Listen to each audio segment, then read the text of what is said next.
Tema renungan firman Tuhan untuk renungan hari ini adalah rahasia menghasilkan buah dalam perjalanan iman Kristiani. Ayat Alkitab yang kita baca sesuai bacaan Sabda Bina Umat GPIB hari ini adalah dari Lukas 8 ayat 9 sampai ayat 15 yang berbunyi sebagai berikut. Murid-muridnya bertanya kepadanya, apa maksud perumpamaan itu? Lalu ia menjawab, kepadamu diberi karunia untuk mengetahui rahasia kerajaan Allah, tetapi kepada orang-orang lain, hal itu diberitakan dalam perumpamaan, supaya sekalipun memandang, mereka tidak melihat dan sekalipun mendengar, mereka tidak mengerti. Inilah arti perumpamaan itu, benih itu ialah firman Allah. Yang jatuh di pinggir jalan itu ialah orang yang telah mendengarnya, kemudian datanglah iblis, lalu mengambil firman itu dari dalam hati mereka, supaya mereka jangan percaya dan diselamatkan. Yang jatuh di tanah yang berbatu-batu itu ialah orang, yang setelah mendengar firman itu, menerimanya dengan gembira, tetapi mereka itu tidak berakar, mereka percaya sebentar saja, dan dalam masa pencobaan mereka murtad. Yang jatuh dalam semak duri ialah orang, yang telah mendengar firman itu, dan dalam pertumbuhan selanjutnya, mereka terhimpit oleh kekhawatiran dan kekayaan dan kenikmatan hidup, sehingga mereka tidak menghasilkan buah yang matang. Yang jatuh di tanah yang baik itu ialah orang, yang setelah mendengar firman itu, menyimpannya dalam hati yang baik, dan mengeluarkan buah dalam ketekunan. Demikian bacaan Alkitab hari ini. Haleluya! Saudara dan saudariku yang dikasihi Tuhan Yesus, dan yang mengasihi Tuhan Yesus. Lukas 8, ayat 9 sampai ayat 15, berisi perumpamaan yang disampaikan Yesus, tentang seorang penabur yang menaburkan benih.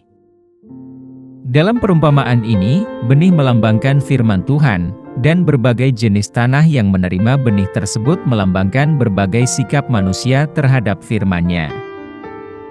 Konteks perumpamaan ini memberi kita pelajaran berharga yang perlu kita pahami.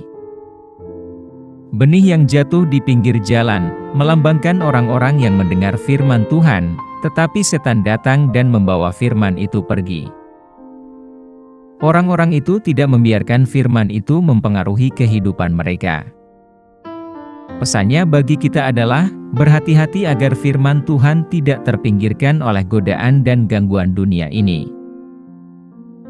Benih yang jatuh di tanah yang berbatu-batu, melambangkan orang-orang yang menerima firman Tuhan dengan sukacita, namun firman itu tidak berakar ke dalam. Mereka mudah goyah ketika menghadapi kesulitan. Kita perlu memiliki landasan iman yang kuat untuk tetap setia pada iman kita, bahkan dalam pencobaan. Benih yang jatuh dalam semak duri, melambangkan orang yang menerima firman Tuhan, namun selalu dihantui kecemasan dan kekhawatiran terhadap urusan dunia ini. Pesannya di sini adalah, kita tidak boleh membiarkan kekhawatiran dunia menghalangi hubungan kita dengan Tuhan. Benih yang jatuh di tanah yang baik adalah orang-orang yang setelah mendengarkan firman Tuhan, menyimpannya di dalam hati, memeliharanya sampai menghasilkan buah yang berlimpah. Mereka adalah contoh yang diberikan Tuhan bagi kita, menunjukkan betapa pentingnya hati yang baik dalam menerima dan memahami firman Tuhan. Perumpamaan ini mengingatkan kita untuk memiliki hati yang terbuka, mendalam, dan teguh dalam iman. Firman Tuhan adalah benih yang harus kita terima dengan baik, dan kita harus berusaha menjadi tanah yang subur agar membuahkan hasil yang baik dalam hidup kita. Apa pesan Tuhan untuk kita yang hidup di masa kini? Dalam konteks masa kini, perumpamaan ini membawa pesan yang mendalam, menekankan rahasia menghasilkan buah dalam perjalanan iman Kristiani kita. Tanah yang berbatu-batu, melambangkan mereka yang awalnya menerima firman Tuhan dengan sukacita namun tidak berakar, sehingga imannya layu di saat-saat pencobaan. Saat ini, kita sering menghadapi tantangan yang dapat menggoyahkan iman kita, mulai dari kesulitan pribadi hingga tekanan sosial. Rahasia untuk menghasilkan buah dalam perjalanan Kristiani kita terletak pada memupuk akar iman kita, agar tertanam jauh ke dalam. Kita perlu memperkuat hubungan kita dengan Tuhan melalui doa, pembelajaran kitab suci, dan komunitas iman yang mendukung, sehingga iman kita tetap teguh ketika pencobaan datang. Tanah yang berduri melambangkan orang-orang yang imannya terhimpit oleh kekhawatiran, kekayaan, dan kesenangan hidup. Dalam konteks kita saat ini, banyak sekali gangguan terhadap iman kita. Rahasia untuk menghasilkan buah adalah dengan memprioritaskan iman kita di atas kepentingan duniawi, tetap fokus pada kehendak dan kasih Tuhan, dan menyederhanakan hidup kita untuk menciptakan ruang bagi pertumbuhan rohani. Tanah yang baik, yang benihnya menghasilkan panen yang berlimpah, melambangkan hati yang mendengarkan dan menerima firman Tuhan, menghasilkan buah melalui kesabaran dan ketekunan.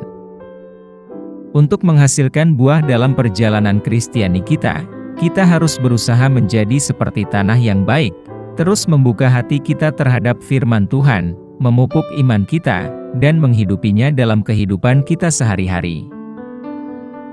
Di masa-masa yang penuh tantangan ini, rahasia menghasilkan buah dalam perjalanan kekristenan kita menjadi lebih relevan dari sebelumnya, mengingatkan kita untuk memperdalam iman kita, menghilangkan gangguan, dan tetap memelihara firman Tuhan, yang pada akhirnya menghasilkan panen kasih, harapan, dan kasih yang melimpah, yang terlihat dalam pertumbuhan spiritual kita. Apa yang harus kita terapkan dalam kehidupan kita sehari-hari? Kita harus menanamkan akar iman yang jauh ke dalam dengan mempelajari kitab suci dan berdoa secara teratur.